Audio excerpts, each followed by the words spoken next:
Paula Abdul, Randy Jackson, and myself. We're just missing one figurehead. Figurehead. Call him, Ryan. Call him right now. Are you there, Simon? Oh my God! Yo.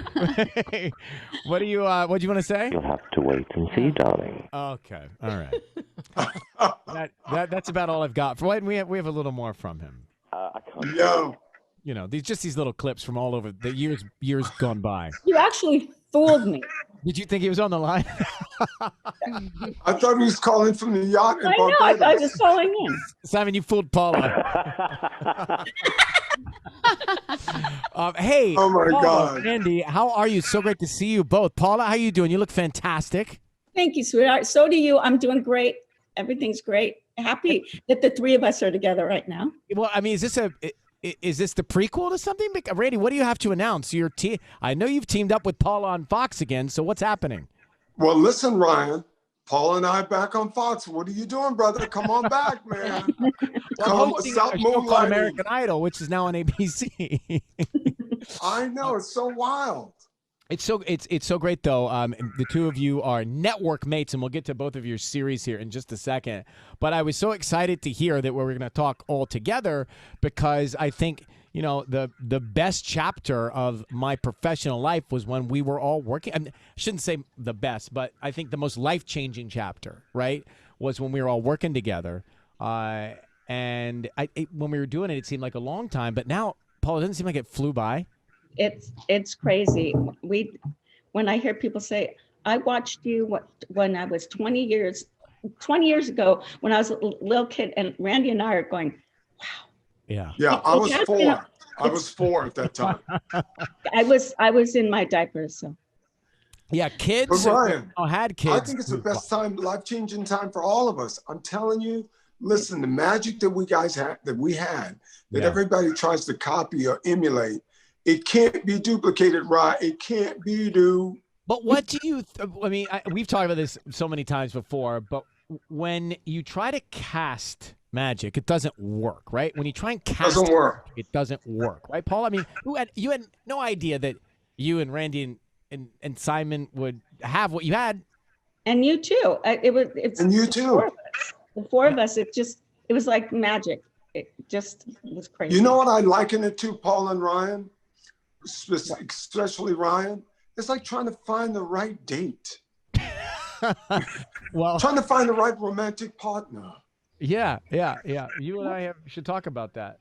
So, listen, I remember Paula, and you remember being there on these nights as well when we would say, or I would say to Randy and Simon, hey, you know what? Let's not talk about this tonight. Let's talk about this, and they would say, oh, no problem. Of course, we got you. We got your back on this. And then the first thing they do when we come back from commercial is talk about the one thing that you didn't really want to talk about. Remember all that stuff? Oh, yeah. Vividly. It was literally fly by the seat of your pants many times, but that was what was so fun. It was live television. It was interesting. It kept it fresh. But listen, that's what Paula's doing on her show. That's what I'm doing on Name That Tune. I mean, Jane and I having a blast. Paula and Ken and everybody having a blast. I mean, look, Ryan, we are 3 fun people, right? I like to think so. Well, Paul, let's start with the Masked Dancer. So tell me about the series, because I think we can figure it out, but tell us about the format. Well, the format, it's a spin-off of Masked Singer. However, it's completely different in the sense that it's a little more tricky because you have to really pay attention to the clues. And there are a lot more clues than there are in Masked Singer because of that. With Singer, you can resonate with the sound and someone singing, you go, I know that voice. You can't do that with dancing. So you have to really pay attention to the clues, and the clues come in many forms. The costume has clues, the stage, the setup of the stage, the choreography. And, like as Fox does it with Masked Singer, those clues are hard. And they even seem harder for Dancer. Well, I don't know how you do it, because I was even thinking I could never compete on Wheel of Fortune, right? I would not do well on that. And so to figure these dancers out based on clues is very challenging to me. It is challenging, but I've got to tell you, I'm having the most fun ever since Idol. this has been tremendous. And working with the panel is great. And, you know, I will say this, I pride myself on being a dancer, but when I'm sitting next to Ken Jeong, and it's kind of like a Simon situation when he tries to dance. Yeah.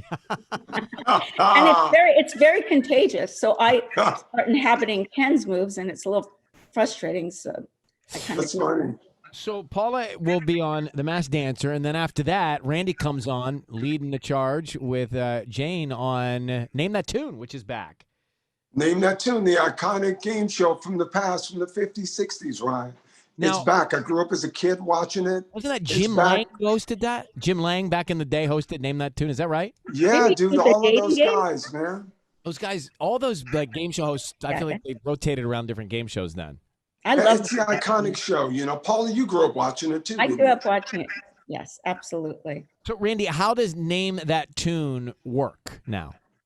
Well, the first round we've changed a little bit. It's no longer melody roulette, but it's like there's different genres in the first round: spin me round, mixtape, or remix. But the second round is the iconic bitter note, where I say, Ryan and Paula, I can name that song in 6 notes.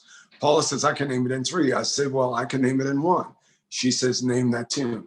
Then the third final round is the $100,000 grand prize round, where you get 30 seconds to name 7 songs.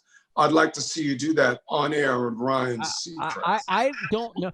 When you play the songs, you're not playing the original, so you're playing the band version, right? No, but you're playing the band's original versions, but you're playing a snippet.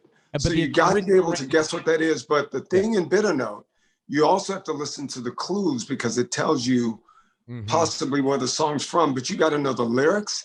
You got to know the melody. And Ryan, here's the thing. You do well at this because you do it every day of your life so expertly great. You got to know the exact title. It can't be kind of something like, what's the exact title of that song? Something like that. Therefore I Am. All right, Paula Abdul Jackson, they're back on Fox in the same programming block. Let's see, the times. Paula's on The Masked Dancer, 8/7 Central. Randy's on Name That Tune, 9/8 Central. Love you both forever. It's great to see you, and we'll have to get our old friend back together with us at some point to catch up soon, you know? Let's go, man. Don't do that. I love you all so much. Randy. I love you all so much. I miss both of you. I miss you guys too. And Simon, thanks for coming on. Thank you. All right, we'll talk to you later. Bye, guys. Hi, honey.